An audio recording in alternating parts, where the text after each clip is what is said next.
ഇതെല്ലാം കൂടെ അങ്ങ് നിർത്തി വെച്ചാലോ എന്ന് തോന്നിപ്പോവുക. ഇപ്പോൾ എന്താണെന്നോ, കഴിഞ്ഞ ഒരു 3-4 വീഡിയോയും പിന്നെ കുറച്ച് ഷോർട്സും ഒക്കെ ആയിട്ട് എനിക്ക് വ്യൂസ് തീരെയില്ല. നേരത്തെ മുമ്പൊക്കെ ആണെങ്കിൽ കുറച്ച് മിനിറ്റുകൾക്കകം തന്നെ 10, 300, 400 ഒക്കെ വ്യൂസ് വന്നുകൊണ്ടിരുന്നു ആ ഷോർട്സിനെങ്കിലും. ഇപ്പോൾ കുറച്ച് ദിവസം കൊണ്ട് വ്യൂസ് ഇല്ല, ഷോർട്സിനും ഇല്ല, വീഡിയോസിനും ഇല്ല. നിങ്ങൾക്ക് ചെക്ക് ചെയ്ത് നോക്കിയാൽ അറിയാൻ പറ്റും. അപ്പോൾ ഞാൻ വിചാരിച്ചു എന്തോ പറ്റി, സാധാരണ ചെയ്യുന്ന പോലെയൊക്കെ തന്നെയുള്ള കണ്ടൻറ്റുകളും ഒക്കെ ആയിരുന്നു, നല്ല നല്ല സോങ്സ് ഒക്കെ ആയിരുന്നു. പക്ഷേ എന്നിട്ടും വ്യൂസ് എന്താ കുറയുന്നതെന്ന് ഇങ്ങനെ ആലോചിച്ച് ഇനി ഇതെല്ലാം കൂടെ നിർത്തിയാലോ എന്നൊക്കെ വിചാരിച്ച് ഇങ്ങനെ ആകെ സങ്കടപ്പെട്ടിരിക്കുമായിരുന്നു. അപ്പം നമ്മളിങ്ങനെ വരുമ്പം എന്തായാലും വിട്ടുകൊടുക്കത്തില്ല എന്നൊരു വാശി എനിക്കുണ്ടായിരുന്നു. അങ്ങനെ ഞാൻ വേറെ കുറേ ചാനലുകളൊക്കെ ഇങ്ങനെ സെർച്ച് ചെയ്ത് ഇതിനെക്കുറിച്ച് പറയുന്നത് കേട്ടോ. അപ്പോൾ അങ്ങനെ നോക്കിയപ്പം കഴിഞ്ഞ കുറച്ച് ദിവസം കൊണ്ട് എല്ലാവരും ഇലക്ഷൻ്റെ വാർത്തകളും അതിൻ്റെ പുറകെയൊക്കെ ആണല്ലോ. അപ്പോൾ പിന്നെ നമ്മളാരും തന്നെ ഇങ്ങനെ യൂട്യൂബിൽ നിന്ന് നോക്കുമോ അല്ലെങ്കിൽ വേറെ പരിപാടികളൊന്നും കാണുമോ അങ്ങനെയൊന്നും ചെയ്യാറില്ല. എല്ലാവരും ഇലക്ഷൻ്റെ റിസൾട്ടിൻ്റെ ഒക്കെ പുറകെ ആയിരുന്നല്ലോ. അപ്പം അതുകൊണ്ടാണ് എല്ലാവർക്കും പൊതുവെ വ്യൂസ് കുറവാണ് എന്നൊക്കെ ഇങ്ങനെ പല ചാനലുകളിലും കണ്ടു. അപ്പം നമ്മൾ ഈ കുറച്ച് വ്യൂസൊക്കെ ഉള്ള ചെറിയ ചാനലൊക്കെ ആകുമ്പോൾ നമുക്ക് പെട്ടെന്ന് കണ്ടുപിടിക്കാൻ പറ്റും. പക്ഷേ വലിയ വലിയ ചാനലുകളൊക്കെ ആകുമ്പോൾ അവർക്ക് ഒരുപാട് 10,000-കണക്കിന് ലക്ഷക്കണക്കിനൊക്കെ വ്യൂസൊക്കെ വരുമ്പോൾ അവർക്ക് പെട്ടെന്ന് അത് കുറയുന്നതായിട്ട് നമുക്ക് മനസ്സിലാവത്തില്ല, അവർക്ക് മനസ്സിലാവും.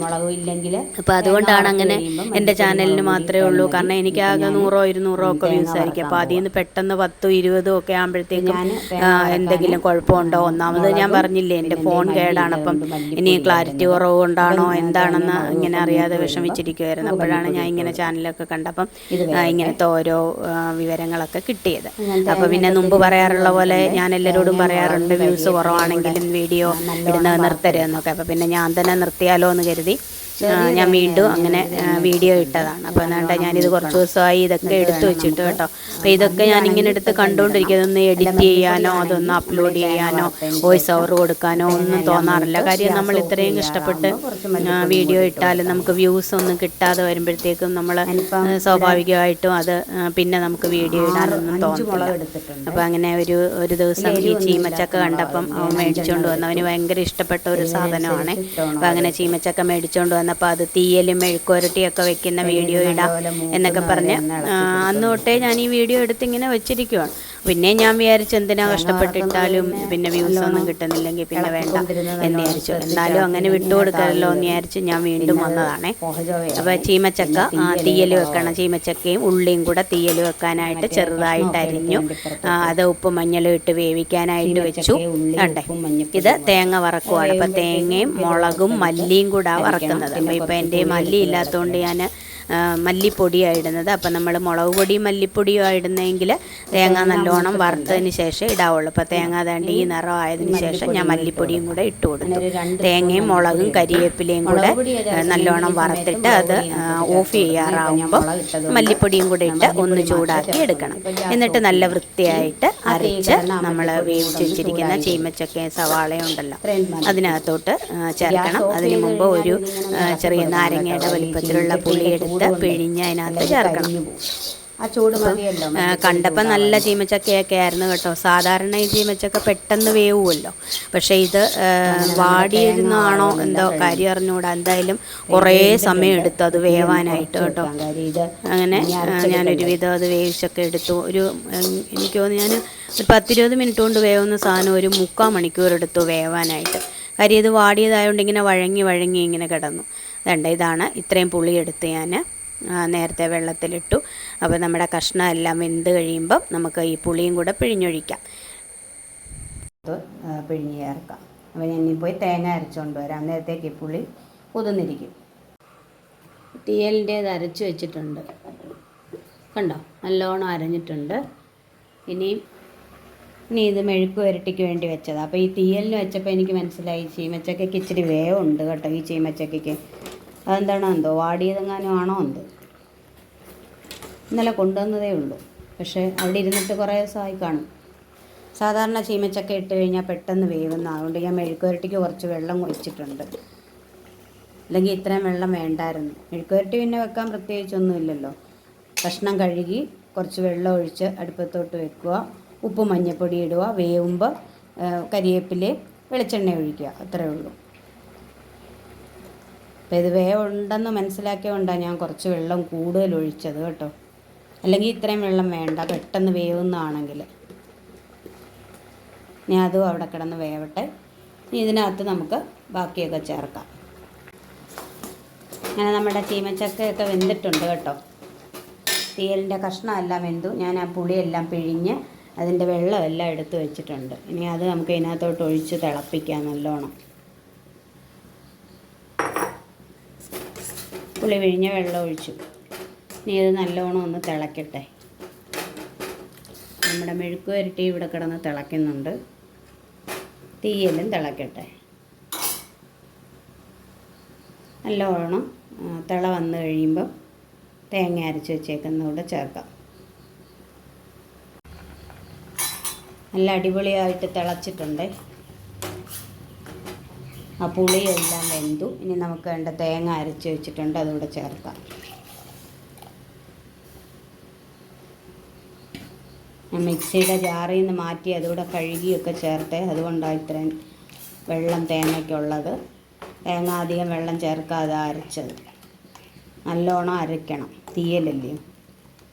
അപ്പോൾ ആവശ്യത്തിനുള്ള വെള്ളമേ ഉള്ളൂ. ഇനി ഇതെല്ലാം കൂടെ ഒന്ന് തിളച്ച് ഒന്ന് വറ്റിക്കഴിയുമ്പോൾ നമുക്ക് കടുക് വറുത്തിടാം.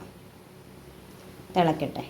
ഇപ്പം ചീമച്ചക്ക ഉള്ളി തീയൽ നല്ല അടിപൊളി ടേസ്റ്റാണ്. നല്ല മണമുണ്ട്. ആ സവാളയൊക്കെ ഇങ്ങനെ മൂത്ത മണം, പിന്നെ തേങ്ങ വറുത്ത മണം, അകപ്പാടെ ഒരു മണമായി ഇവിടെ മൊത്തം.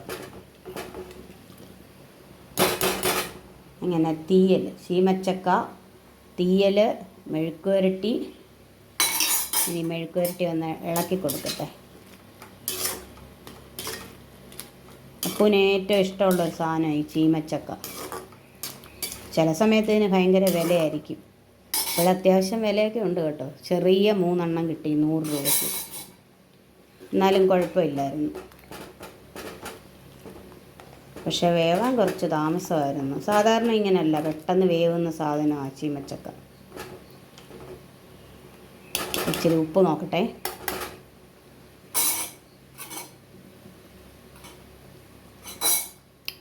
കുറച്ച് ഉപ്പൂടെ വേണം കേട്ടോ. ഒരു ശകല ഉപ്പും കൂടി ഇട്ട് കൊടുക്കാം.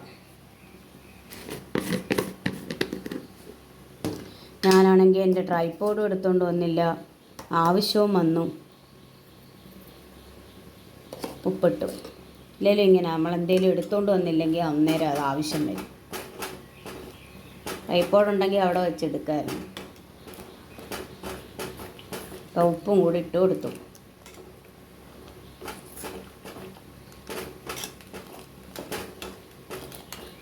ഇനി തിളക്കട്ടെ. ഗൈസ്, അപ്പം നമ്മുടെ തീയലെല്ലാം വറ്റി ആവശ്യത്തിന് കുറുകിയിട്ടുണ്ട്. ആവശ്യത്തിന് വെള്ളവുമുണ്ട്. ചോറിനകത്ത് ഒഴിച്ച് കൂട്ടണ്ടേ. ഇനി നമുക്കിത് മാറ്റി വെക്കാം. എന്നിട്ട് നമുക്ക് കടുക് വറക്കണം. അപ്പം ഞാൻ ഇത് താഴോട്ട് ഇറക്കി വെക്കട്ടെ. എന്നിട്ട് കടുക് വറുത്തതിനകത്തിടാം.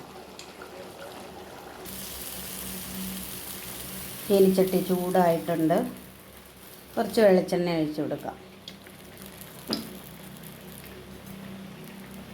മുളക്, കടുക്, കരിവേപ്പില. കടുകിട്ട് ഇവിടെ മെഴുക്ക് പുരട്ടി.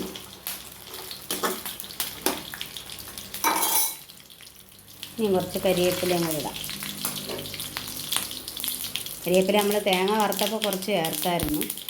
എന്നാലും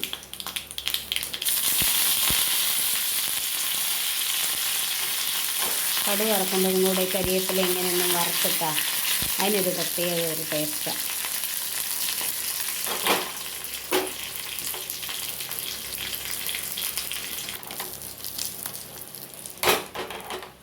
കടുകൊക്കെ പൊട്ടി കരിവേപ്പിലയൊക്കെ മൂത്തു. ഇനി നമുക്ക് ഇതിനകത്തോട്ട് ഒഴിക്കാം.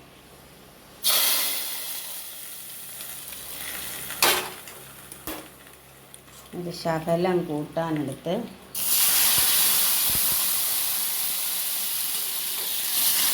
നിങ്ങളൊക്കെ ചെയ്യാറുണ്ടോ ഇങ്ങനെ? ആ കടുക് വറുത്ത ചീനിച്ചട്ടിക്കകത്തോട്ട് ഇതിങ്ങനെ ഒഴിച്ചെടുത്താൽ അടിപൊളിയാണ്.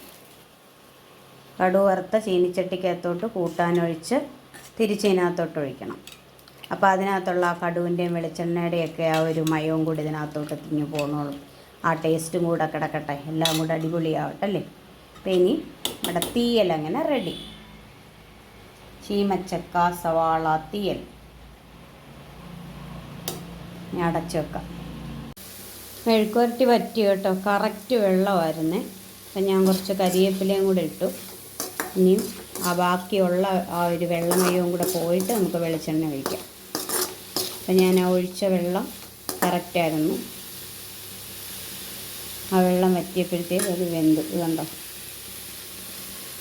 കണ്ടോ. ഇനി കുറച്ച് വെളിച്ചെണ്ണയും കൂടെ ഒഴിച്ച് നല്ലോണം ഒന്ന് വലിച്ചെടുക്കാം.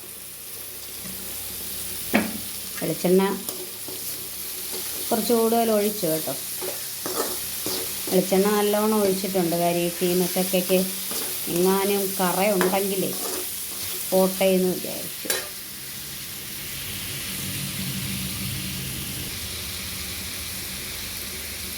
അങ്ങനെ നമ്മുടെ ചീമച്ചക്ക മെഴുക്ക് വരട്ടി. വേറെ ഒന്നും ഇട്ടിട്ടില്ല ഇതിൽ. ചീമച്ചക്കയും ഉപ്പും മഞ്ഞപ്പൊടിയും മാത്രമേ ഉള്ളൂ. നിങ്ങൾക്ക് ഇഷ്ടമുണ്ടെങ്കിൽ നിങ്ങൾ ചേർക്കുന്ന ഐറ്റംസൊക്കെ ചേർക്കാം.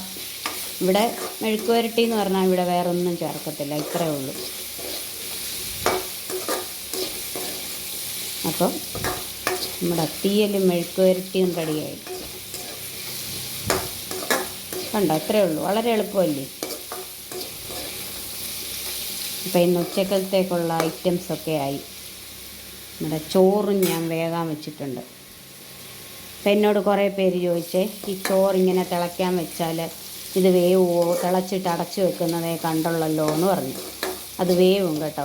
അതെന്താണെന്ന് വെച്ച് കഴിഞ്ഞാൽ പിന്നെ ഈ തിരുവനന്തപുരത്തൊക്കെ കിട്ടും ഡെപ്പിയരി എന്ന് പറഞ്ഞൊരെണ്ണം, അല്ലെങ്കിൽ പൊന്നിയരി ആണേലും മതി. അത് പെട്ടെന്ന് വേവുന്ന അരിയല്ലയോ. അപ്പോൾ ഈ തിരുവനന്തപുരത്ത് നിന്ന് വരുമ്പോൾ ഡെപ്പിയരി മേടിച്ചുകൊണ്ട് വരും. അപ്പോൾ ആ അരിയാണ് ഇങ്ങനെ തിളപ്പിച്ച് വെക്കുന്നത്. അല്ല നമ്മുടെ കടയിൽ നിന്ന് മേടിക്കുന്ന മറ്റേ വെള്ളയരിയും ചുമന്നരിയും ഒന്നും ആണെങ്കിൽ അങ്ങനെ വേവത്തില്ല. പിന്നെ എന്നാലും വേവും. കുറച്ച് നേരം അടച്ച് വെച്ചിട്ട് പിന്നെ രണ്ടാമത് ഒന്നുകൂടെ തിളപ്പിച്ച് ഒക്കെ എടുത്താൽ മതി. തിളപ്പിച്ച് രണ്ടാമത് എടുക്കുമ്പോൾ കൂടുതൽ സമയം വെക്കേണ്ടി വരും. ഇതിപ്പം അത്രയും സമയം വെക്കണ്ട. അങ്ങനെയാണ് ഞാൻ ഡെപ്പിയരി വെക്കുമ്പം വെക്കാറുള്ളത്. പക്ഷേ ഇന്ന് ഞാൻ ചുമന്ന അരിയാണ് ഇട്ടിരിക്കുന്നത്. മാത്രമല്ല ഞാൻ റൈസ് കുക്കറൊക്കെ റെഡിയാക്കി വെച്ചിട്ടുണ്ട്. അപ്പോൾ അതുകൊണ്ട് ഇന്ന് ഞാനിപ്പോൾ അതിനകത്ത് ഇറക്കി വെക്കും. അല്ലാത്ത ദിവസങ്ങളിൽ ഞാനിങ്ങനെ ഡെപ്പിയരിയൊക്കെ പൊന്നിയരിയോ ഡെപ്പിയരിയോ വെക്കുന്ന ദിവസമാണ് ഈ ചരുവത്തിനകത്ത് വെച്ച് അടച്ചു വെച്ചിട്ട് ബാക്കി. അപ്പോൾ ഞാൻ ആദ്യം അതങ്ങ് വെക്കും. കാര്യം പിന്നെ കറികളൊക്കെ ആകുമ്പോഴത്തേക്കിനും അത് വെന്തിരിക്കും. അതുകൊണ്ട് ഇന്നിപ്പോൾ ഞാൻ റൈസ് കുക്കറിലോട്ട് ഇത് വെക്കാൻ ഉദ്ദേശിച്ചാണ് വെച്ചത്. അതുകൊണ്ടാണ് ഞാൻ കൂട്ടാനൊക്കെ ആയി കഴിഞ്ഞിട്ട് അത് വെച്ചത്. അല്ലെങ്കിൽ പെട്ടെന്ന് വേവും കേട്ടോ. നമ്മുടെ വെള്ളയരി, വലിയ വെള്ളയരി ഒന്നും ആരും ഇങ്ങനെയൊന്നും എടുത്ത് വെച്ചിട്ട് അയ്യോ അത് വെന്തില്ലേ എന്ന് പറയരുത് കേട്ടോ. അതല്ല ഞാൻ വെക്കുന്നത്. ഡെപ്പിയരി ചോറിനൊരു പ്രത്യേക ടേസ്റ്റാണ്. അത് മാത്രമല്ല ആരെങ്കിലും പെട്ടെന്ന് വന്നാലും നമുക്ക് വെക്കാനും എളുപ്പമാണ് ഡെപ്പിയരി. ഇവിടെയൊക്കെ കിട്ടുമോയെന്ന് എനിക്ക് എല്ലായിടവും കിട്ടുമോയെന്ന് എനിക്കറിയത്തില്ല. എന്തായാലും തിരുവനന്തപുരത്ത് എല്ലാ കടയിലും കിട്ടുന്ന ഒരു കാര്യമാണ്. അപ്പം ഞങ്ങൾ അവിടെ നിന്നപ്പോൾ അതുണ്ട് ശീലിച്ചത് കൊണ്ട് ആ അരി ഇങ്ങനെ മിക്കവാറും കാണും. അപ്പം മെഴുക്ക് വരട്ടി ആയി. നല്ല വെളിച്ചെണ്ണയൊക്കെ ഇങ്ങനെ തെളിഞ്ഞ് കിടക്കുന്നുണ്ടോ.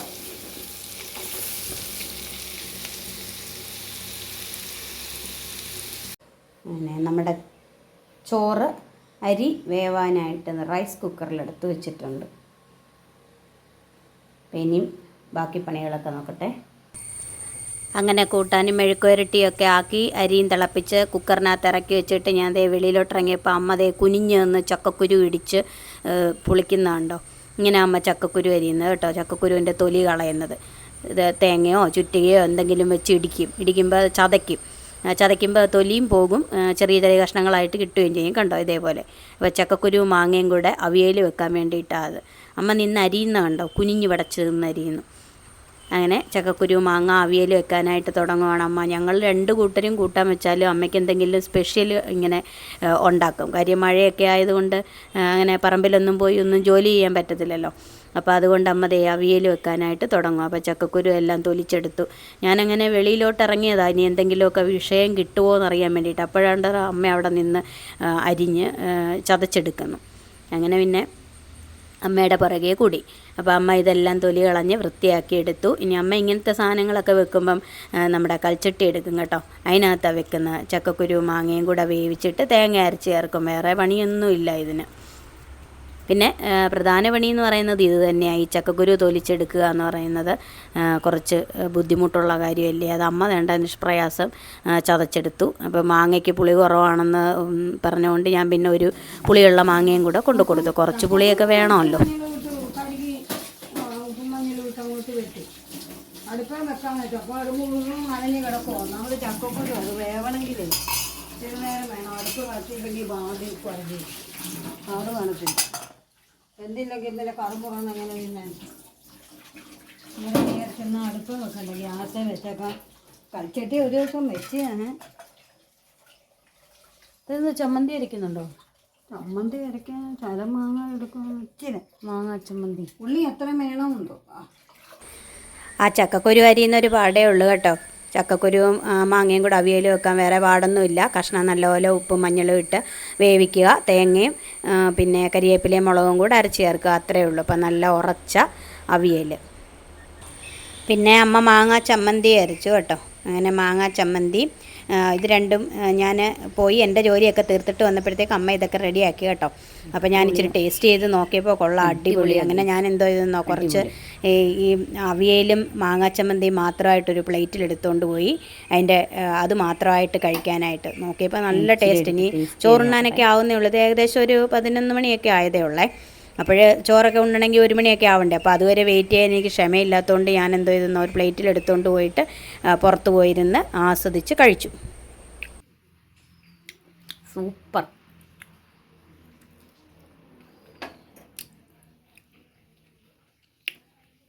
നല്ല അടിപൊളി ചക്കക്കുരു മാങ്ങ അവിയൽ. അവിടെ ഇരിക്കട്ടെ. കണ്ടോ, ഒരു ഫോട്ടോയും കൂടെ എടുത്തേക്കാം. ഇത് മാങ്ങ ചമ്മന്തി.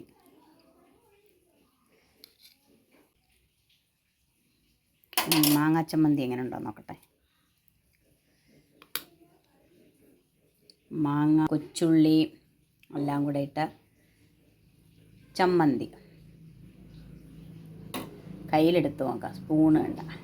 ഇതാ, ഓ സൂപ്പർ. മൂവാണ്ട മാങ്ങ ആയതുകൊണ്ടേ വലിയ പുളിയൊന്നുമില്ല. അടിപൊളി. കണ്ടോ, മാങ്ങാച്ചമ്മന്തിയും അവിയലും മൊത്തം ഊണ് അടിപൊളിയായിരിക്കും.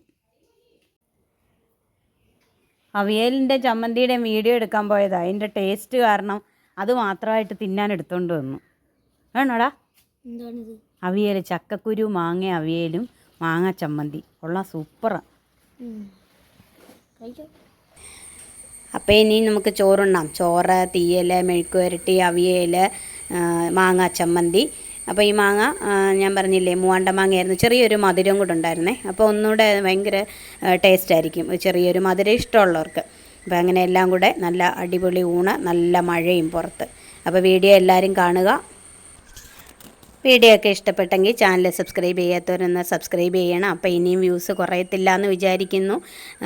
പിന്നെ ഇനി നല്ല നല്ല വീഡിയോകളൊക്കെ ആയിട്ട് ഞാൻ വീണ്ടും വരാം. അപ്പം നമുക്ക് ഈ വ്യൂസ് കുറഞ്ഞപ്പം ഞാൻ ചെറുതായിട്ടൊന്ന് സ്റ്റോപ്പ് ചെയ്തെന്നേ ഉള്ളൂ. കാര്യം വെറുതെ എന്തിനാ കഷ്ടപ്പെട്ട് നമ്മൾ ഈ 10-20 മിനിറ്റുള്ള വീഡിയോയ്ക്ക് വേണ്ടി നമ്മൾ ഒരുപാട് കഷ്ടപ്പെട്ട് വീഡിയോ എടുക്കുക, പിന്നെ അത് കുറേ സമയം ഇരുന്ന് എഡിറ്റ് ചെയ്യുക, വോയിസ് ഓവർ കൊടുക്കുക, അങ്ങനെ ഒരുപാട് പണികളുണ്ടല്ലോ. അപ്പോൾ ഇങ്ങനെയൊക്കെ ചെയ്തിട്ടിട്ട് നമുക്ക് അതിൻ്റെ ഒരു പ്രയോജനം കിട്ടിയില്ലെങ്കിൽ പിന്നെ നമുക്ക് വീഡിയോ ഇടാനൊരു ഇൻട്രസ്റ്റ് ഇല്ല. അപ്പോൾ അതാണ്.